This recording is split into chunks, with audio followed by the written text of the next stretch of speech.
তো বন্ধুরা দুপুরের দিকে তো একটু হলে আবার বিকেলের দিকে হালকা বৃষ্টি হয়ে দুপুরের দিকে ভালো মতো হয়েছে, তারপর বিকেলের দিকে হালকা হয়ে কিন্তু আবার ওয়েদার ক্লিয়ার হয়ে গেল, আকাশ ক্লিয়ার হয়ে গেল। তো এখনকার বৃষ্টির এইরকমই, মানে যেহেতু বর্ষাকাল থেকে শরৎকাল পড়ছে এখন বৃষ্টি হওয়ার পর কিন্তু বন্ধুরা আকাশ পরিষ্কার হয়ে যাচ্ছে। তো যাই হোক, আজকে হচ্ছে অন্নদা একাদশী, আমাদের ভাদ্র মাসে কৃষ্ণপক্ষের একাদশী। কালকে হচ্ছে পারণ এবং কালকে তো মায়াপুর যাওয়ার কথা। তো এখন ব্যাক গোছাতে হয় বন্ধুরা, ঠিক আছে?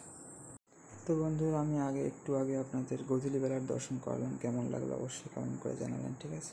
আর এখন তো গোধূলি থেকে প্রায় সন্ধ্যাবেলা হতে যায় আর কি বন্ধুরা, ঠিক আছে? তো বন্ধুরা এই ব্যাগ গোছানো রেডি হয়ে গেল, এখন ভোরবেলা, মানে আমিও রেডি একদম, এবার বেরোতে হবে। তো যাই হোক, এখন প্রায় 4:30 বাজে, এখন বেরোতে হবে বাড়ির থেকে আমাদের আর কি।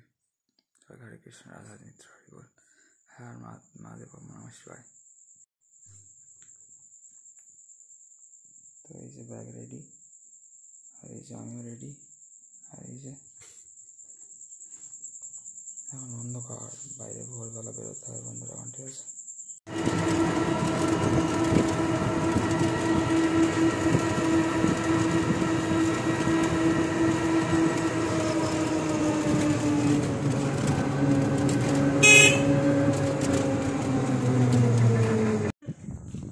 তো বন্ধুরা এই যে ভোরবেলা প্ল্যাটফর্মে পড়তে কিছুটা এরকম লাগছে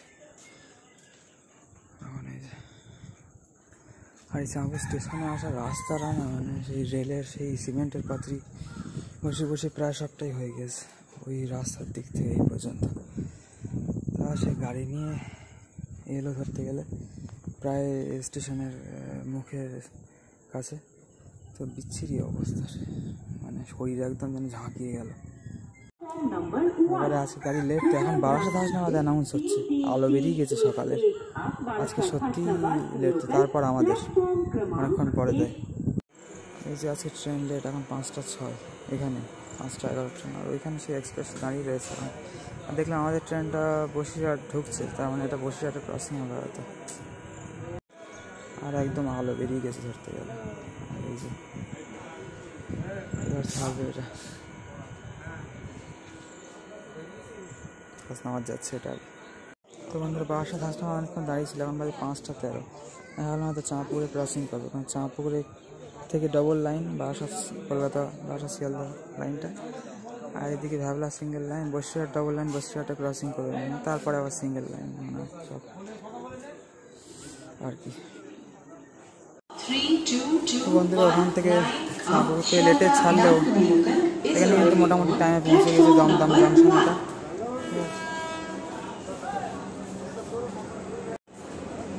এই যে দেখ, আর কৃষ্ণনগরের গাড়ি কখন দেয় দেখি।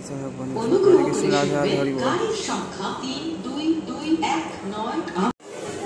তো দমদম থেকে তো 1 নম্বর প্ল্যাটফর্মে যায়, আর কৃষ্ণনগরেও 1 নম্বরেই ঢুকলো। এবার আমি যাবো, ও কল্যাণী থেকে ধরতে পারিনি ট্রেন, তো পরের ট্রেনে আসছে। তো যাই হোক, আমি বেরিয়ে যাই।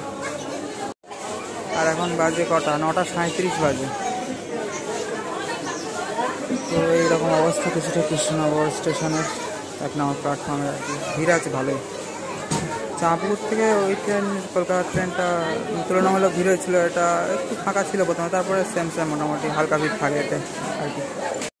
তো বন্ধুরা এবার পেয়েছি আমার ফাইনালি 1 নম্বর রুম, এবং দুজনে একসাথে আসা হয় ভাবিনি। আমাদের টোটো দাঁড়িয়েই ছিল, তারপর 3টে মতো ট্রেন গেল, তারপর লাস্ট ট্রেনেও আসলো, তারপর ওই টোটোটা ছাড়লো। যাই হোক 4 জন হলো, 3 জন আমরা বসেছিলাম প্রায় 45 মিনিট টোটো, বা তারও বেশি হয়তো টোটাল।